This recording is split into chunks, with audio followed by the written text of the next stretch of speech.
Kasama po namin ng barangay. Ngayon sila magsasabi. Dapat yung barangay, magsabi muna rito sa community. Eh walang sinasabi, pupunta ka agad kayo. Una sir, sidewalk po yung pinaparadahan. Oo. Bawal po talaga yan. Obstruction po, naka-obstruct po sa sidewalk.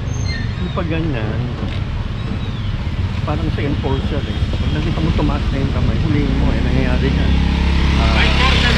Tawag dito po, president to president. Pag mayroong utos na pan, eh kung sumuko na yung pan, i-freeze mo, di ba? Hindi mo kagad. Yes po, naka-violate rin po kasi tayo sir. Naka-double park pa kayo dito sir. Ang dami nito. Ay, lahat sila nakabangketa.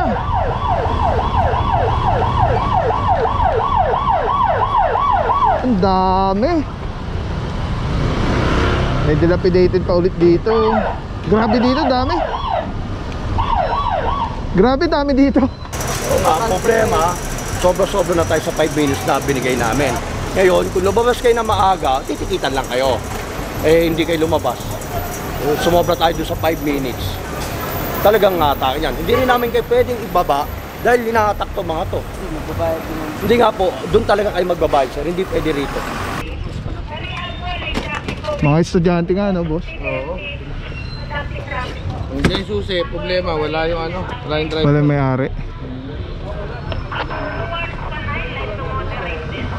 Ay mga puro, meron ditong sitwasyon na sobrang dami po nasakyan. Tapos parang mga ano sila, estudyante. Kasi yung establishment parang ano siya, boarding house. So even yung parking space nila mukhang bitin din sa ano. Inabot din yung ano, yung sidewalk. Na late ang dating yung mga driver. Bumili sila ng tinapay. Puro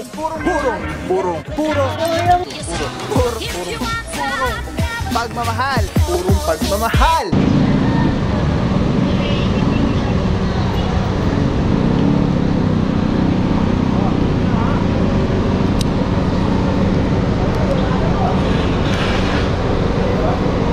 Wala tayong towing, kasama pa rin itong street na to eh. Oo nga eh, ayun o. Ay mga puro, na late ang dating yung mga driver. Bumili sila ng tinapay.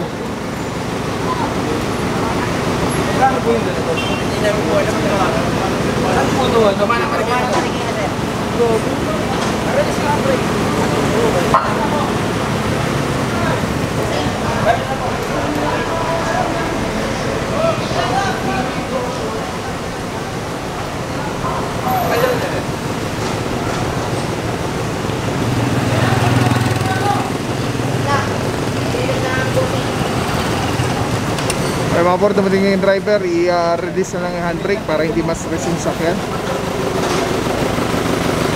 Tapos dito meron din po, ayun, nakasampa na. Eh, mas malaki ba ito? Hanggang doon na yun, oh. May nihila na yata doon. Mas marami doon sa dulo.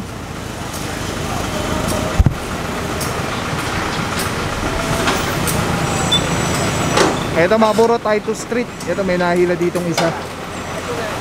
Wala talagang driver na mga lumalabas dito.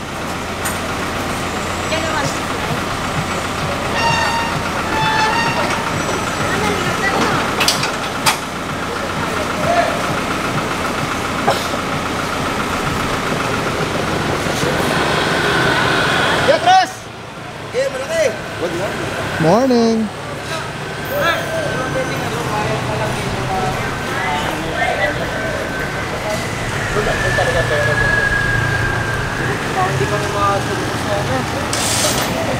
Pre!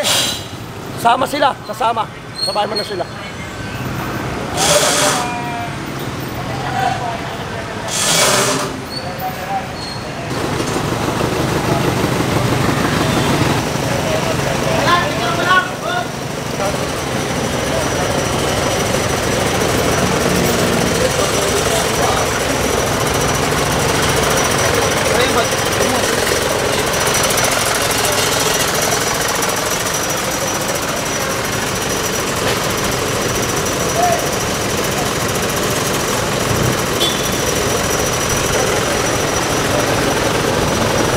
Ubus agad eh. Ubus ka agad yung Ang dami.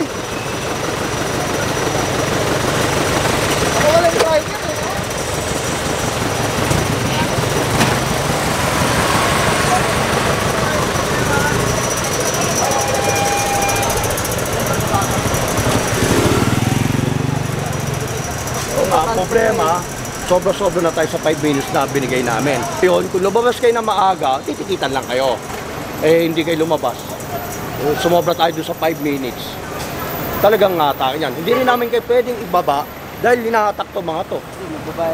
Hindi nga po, doon talaga kayo magbabayad, sir. Hindi pwede rito.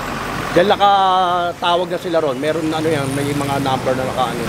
Kaya nga sabi nga sa inyo, sumama na lang kayo dapat, makasakay sa akin.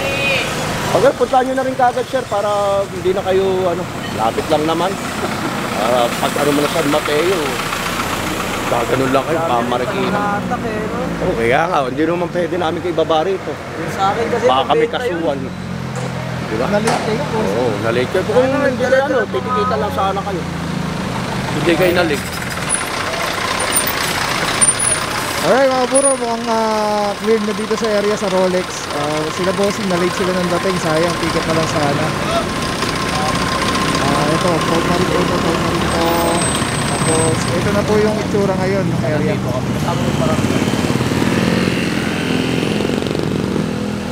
Weird na po. Kasama pati yung Titus. Tapos punta tayo doon mga buro, may hinihila doon sa bandang doon. Let's go guys. Tapos agad boss, dami. Walang driver lahat. Ayun na, tatakbo yung mga bata ron, estudyante oh. Sa kanila siguro yan boss. Mga doktor yan at saka nagdudoktor.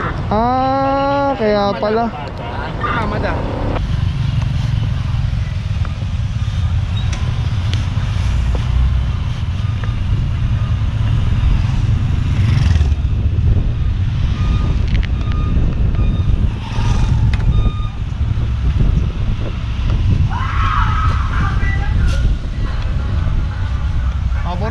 Na non-contact na tong SUV.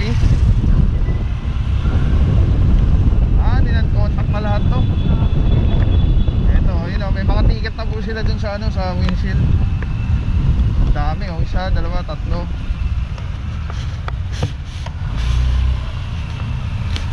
4, 5. Tapos yung isa towed.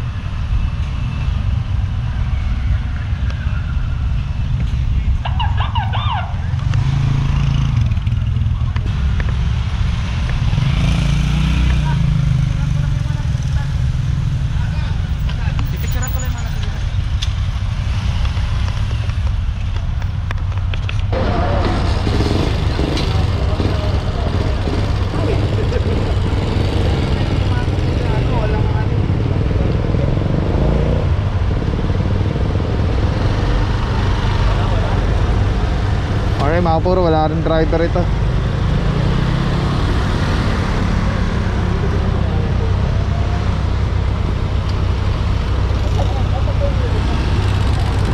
Boss, amo!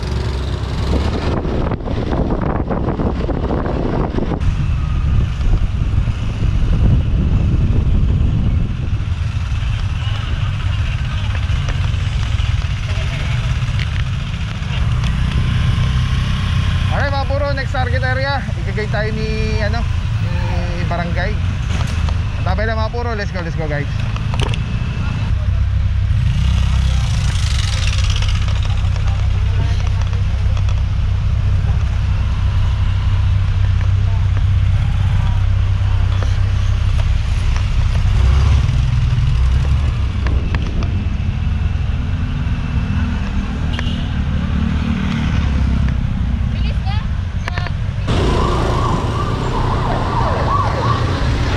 Puro, next target area, Titus. Tingnan natin kung may one side parking. Pero may nahila dito sa kanto, yung asul. If ever, dahil wala na tayong kasamang tow truck, inanan contact na lang po. Ang dami nito. Ay, lahat sila nakabangketa.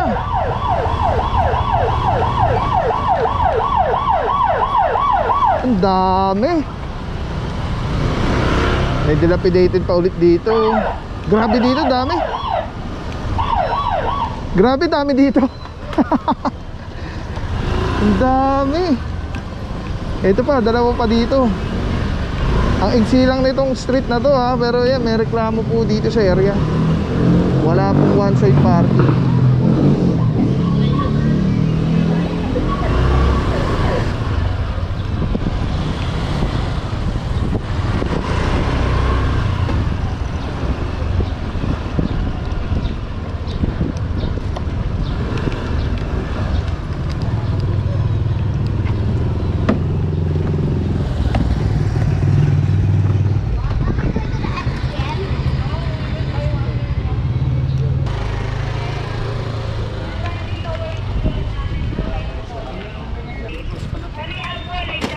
Mga estudyante nga, no, boss? Oo. Hindi yung susi, problema, wala yung ano, wala yung driver. Wala may-ari. Or mga puro, meron ditong sitwasyon na sobrang dami po ng sakyan. Tapos parang mga ano sila, estudyante. Kasi yung establishment parang ano sa boarding house. So even yung parking space nila mukhang bitin din sa ano. Inabot din yung ano, yung sidewalk. Hindi pa siya, walang driver eh. Hindi, pwede naman tikitan to eh. Oh, pwede naman tikitan, i-contact natin sir. Inan-contact na lang po. Alright mga puro, yan yung mga walang naglalabasan until now. Nagbusi-busina na dito si Officer Arugay. Inan-contact na lang po. Pero kung may driver na lalabas, titikita ng local, mas mura po yun, kalahati. Kasi doble pagka dun sa non-contact na MMDA. Ang dami nito matitikitan.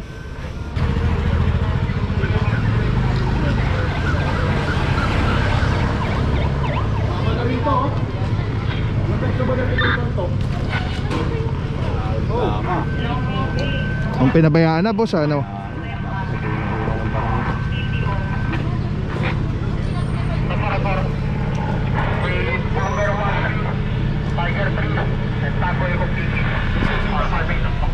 Ay mga puro, yung Altis dito, ay may driver na.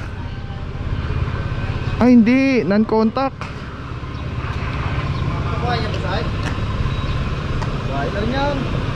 Sabi ni Kuya, kuhanin na rin yan. Ayun, non-contact po.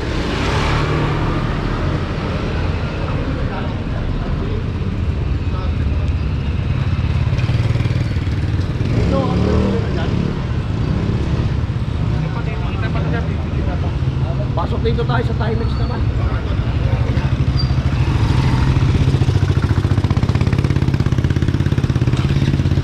Ang galing ng mga street dito, Rolex, Timex, mga orasan.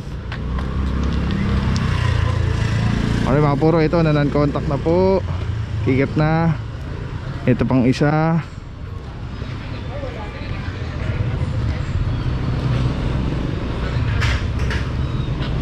Ito dilapidated.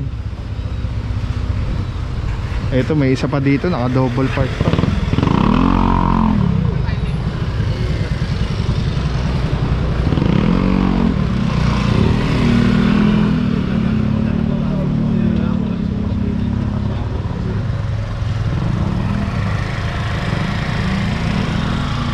License na lang sir para ma-issue lang po ng ticket.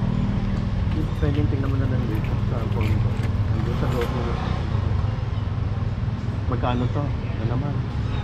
Obstruction po, naka-obstruct po kasi sa side po. Yung pag ganyan, parang sa enforcer eh. Pag nakita mo tumaas na yung kamay, huliin mo eh, nangyayari ka. Tawag dito, president to person.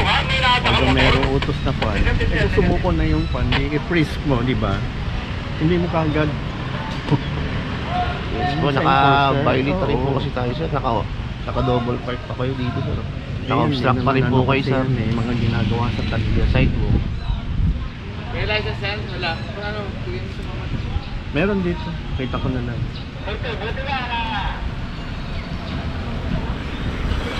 Or mga puro, dito yung kay bossing, may driver na po. Ticket na lang po sa local. Mas mura kasi yung sa local kaysa dun sa MMDA. Kaya much better kung doon na lang papatiket si boss. Doble po yung bayad niyan, 2K. Ito po 1K lang pag sa local. Sa barangay mo nagsasabi rin. Yes. Walang binabangit sa amin Tayo eh. kasama yun po yung kasama po namin ng barangay.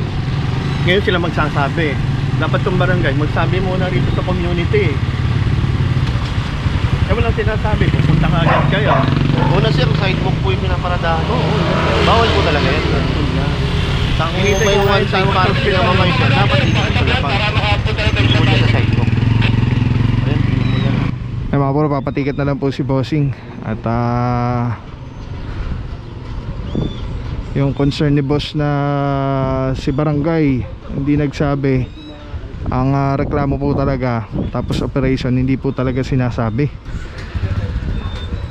Yung the fact na alam po natin as a driver's license holder na ano po yan, na sidewalk yan, eh hindi na po kailangan yung warningan pa.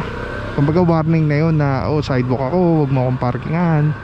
Parang ganun ba? Parang signage, di ba? Oh, may signage dito, no parking. Huwag ka mag-park dito. Pag nag-park ka pa rin, ayun, ang problema talaga, papagastos, abala pa. Do pag ticket lang naman, wala abala. Pero kung kunyari mataw, di ba, masaklap yun. Nataw pa yun sa akin. Dami dito, walang driver lahat na naglabasan. Alright, tabay lang mga puro, di pa natin alam sa yung mga next target area. So far lahat po natikita na. Alright, let's go guys. Alam nyo ba, may natural sanitizer, panghangin, pangtubig, pangpagkain, skincare, at pet care. Ang tawag dito ay Ozonizer 2C. Tested ng Department of Science and Technology. O-on lang natin, 30 minutes po yan. Pag natapos, bibigyan kayo ng napakataas na oxygen level. pH level nito ay 7.3. For more information, visit Super Oxygen sa Facebook page or 0917-755-0889. Maraming salamat sa iyo. Walang papapaw. So thank you so much sa walang sawang support, tiwala. Thank you sa Panginoon at ingat kayo palagi. God bless you. Purong pagmamahal. Thank you so much. God bless.